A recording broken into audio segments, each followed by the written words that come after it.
What is a drawback with using lease options? Well, from the seller's point of view, you could default. Basically, you could have a tenant that doesn't pay the mortgage and then you also don't pay the mortgage. Well, that is a risk. And in business, you have to be able to honor the contract that you sign. So before going into a lease option, make sure that you have a tenant that's qualified. They have money that's going to be able to pay the rent. You also have option consideration that you probably kept some of that in escrow in the event that they don't pay or they get evicted. Or you should have reserves in cash or savings to pay that mortgage while it's empty. So the risk in a lease option is that the seller might say, well, you might not pay my mortgage and therefore you're going to damage my credit. Well, you have to reassure them that, hey, you really don't make money until your tenant purchases the property. Sure, there's option consideration you're making up front. Sure, you're making some money each month in cash flow.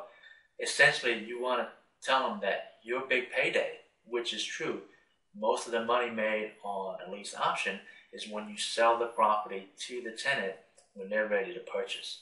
So you wouldn't jeopardize that by having the loan go to foreclosure and getting the seller in trouble.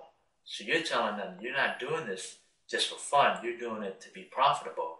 And your service in the meantime is to get that buyer to purchase the property. And the money up front, just call it a slush fund. In the event that something happens, you have that escrow and you didn't spend it all because you can then pay the mortgage if the tenant doesn't for whatever reason.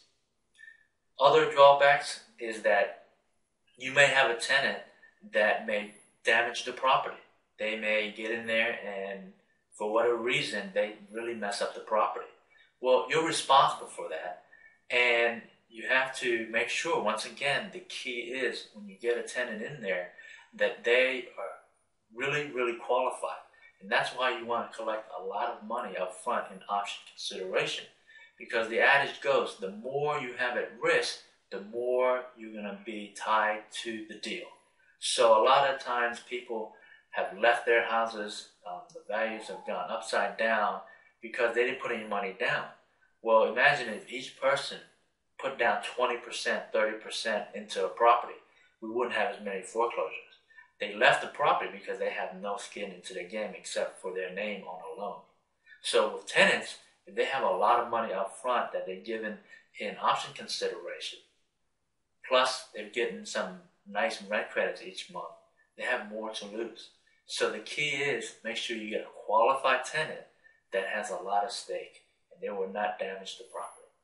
There are other risks, of course, involved in a lease option, yet those risks are really risks that accommodate any real estate purchase or transaction.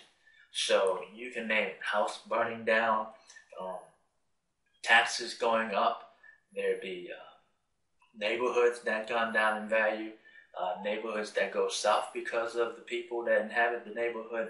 Those things also relate to any type of property that you purchase. So on a lease option, those are the main drawbacks, yet there is something that you must consider because you want to look at the good, the bad, the neutral, and the ugly before doing any type of real estate transaction.